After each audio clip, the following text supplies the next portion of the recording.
না, আমরা একটু সাইডে দাঁড়াই, গাড়ি গাড়ি চলাচল করতে পারে। আসসালামু আলাইকুম ওয়া রাহমাতুল্লাহি ওয়া বারাকাতুহু। সম্মানিত উপস্থিতি, আমরা আল্লাহ সুবহানাহু ওয়া তাআলা দরবারে শুকরিয়া আদায় করছি যে আল্লাহ সুবহানাহু ওয়া তাআলা আজকের এক পরিবেশে কোরআনের রাজ কায়েমের জন্য গোটা পৃথিবীতে শুরু উঠেছে, তথা বাংলাদেশে কোরআনের আইন বাস্তবায়নের জন্য আল্লাহ তাআলা পরিবেশ তৈরি করে দিয়েছে। আজকে আমরা দরুদ ও সালাম প্রেরণ করছি হযরত মুহাম্মদ সাল্লাল্লাহু আলাইহি ওয়াসাল্লামের প্রতি, যে নবীর আনিত, যে নবী মুহাম্মদ সাল্লাল্লাহু আলাইহি ওয়াসাল্লাম যে রাস্তা আমাদের দেখিয়ে দিয়ে গেছেন, যে রাস্তাই হলো ইসলামের শান্তি এবং কোরআন বাস্তবায়নের একই রাস্তা। আজকে আমরা আমাদের প্রধান মেহমান বাংলাদেশ জামাত ইসলামী ঢাকা মহানগরী দক্ষিণে কর্মপরিষদ সদস্য, শ্যামপুর কদমতলী জোন পরিচালক, বাংলাদেশ জামাত ইসলাম মনোনীত ঢাকা 4-এর মনোনীত সংসদ সদস্য সৈয়দ জয়নাল আবদিন ভাইকে তার পথসভার বক্তব্য রাখার জন্য অনুরোধ করছি।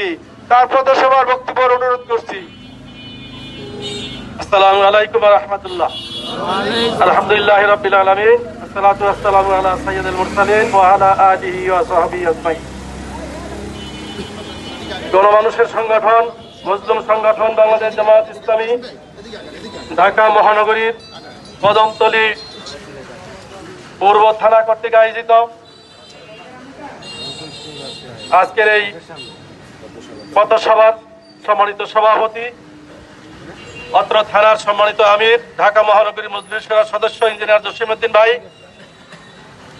উপস্থিত সম্মানিত ভাই বন্ধুগণ, বিশেষ করে ঢাকা 4 এলাকার সর্বস্তরের জনগণ, আসসালামু আলাইকুম ওয়া রাহমাতুল্লাহ। আমরা মূলত নানামুখী সামাজিক কাজ করে যাচ্ছি। জুলাই আগস্টের 2024 সালের যে বিপ্লব, যেখানে ছাত্র জনতার ত্যাগ এবং কোরবানি, তাদের রক্ত, তাদের সেই আন্দোলনের ফলশ্রুতিতে বাংলাদেশের মানুষ আজকের স্বাধীন, বাংলাদেশের মানুষ তাদের অধিকার ফিরে পেয়েছে, বাংলাদেশের মানুষ তার মতামত ব্যক্ত করার মতো একটি পরিবেশ পেয়েছে। তাই তাদেরকে স্মরণ করার জন্য আমরা 1 জুলাই থেকে 1 মাস ব্যাপী নানামুখী কর্মসূচি গ্রহণ করেছি। আজকের এই এলাকায় সুন্নতে খাতনার আয়োজন করা হয়েছে। এভাবে নানামুখী সামাজিক কাজ আমরা করে যাচ্ছি। সম্মানিত উপস্থিতি, 2024 সালের জুলাই আগস্টের যে ঘোষণা, জুলাই আগস্টের যে ছাত্র জনতার আকাঙ্ক্ষা, সেই আকাঙ্ক্ষার দিকে বাংলাদেশের মানুষকে নিয়ে যেতে হবে। সেই জুলাই আগস্টের ছাত্র জনতার আকাঙ্ক্ষা ছিল, তাদের বক্তব্য ছিল, আমরা ন্যায় বিচার চাই, আমরা ইনসাফপূর্ণ একটি সমাজ চাই, আমরা বৈষম্যহীন একটি রাষ্ট্র ব্যবস্থা চাই। বাংলাদেশ জামাত ইসলামী তাদের জন্মলগ্ন থেকেই এরকম একটি রাষ্ট্র প্রতিষ্ঠার জন্য সংগ্রাম করে যাচ্ছে, আন্দোলন করে যাচ্ছে। আপনারা জানেন, এই পৃথিবীতে যত নবী এবং রাসূল আসছিল, তারা প্রত্যেকেই সমাজ পরিবর্তনের জন্য চেষ্টা করেছে, তারা মানুষের জন্য, মানবতার জন্য কাজ করেছে। বাংলাদেশ জামাত ইসলামী নবী এবং রাসূলদের সেই ধারাবাহিকতায় এই সমাজের মানুষের জন্য, সমাজের উন্নয়নের জন্য, একটি মানবিক সমাজ প্রতিষ্ঠার জন্য জামাত ইসলামী প্রতিষ্ঠা লগ্ন থেকে কাজ করেছে।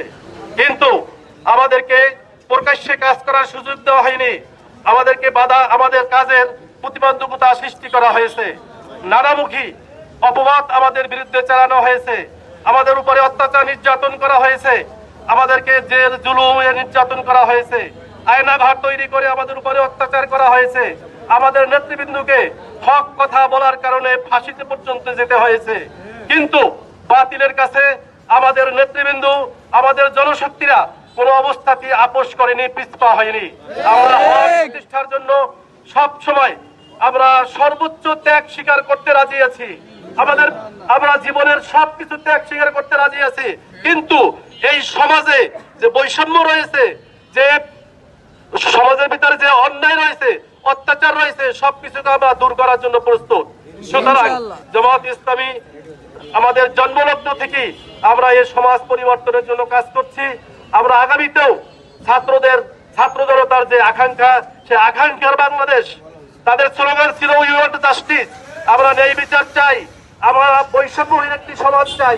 ন্যায় বিচারপূর্ণ এবং বৈষম্যহীন যদি একটি সমাজ প্রতিষ্ঠা করতে হয়, তাহলে আমাদেরকে যেতে হবে আল্লাহ সুবহানাহু ওয়া তাআলার পক্ষ থেকে যে কোরআন আছে সেই কোরআনের দিকে।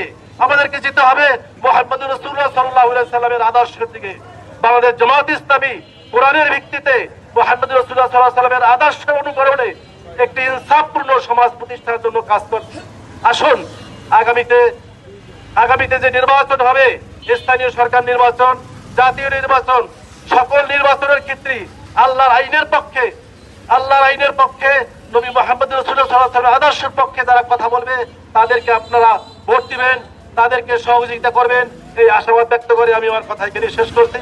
আসসালামু আলাইকুম ওয়া রাহমাতুল্লাহ। সম্মানিত উপস্থিতি, আমাদের পথসভা এখনই শেষ।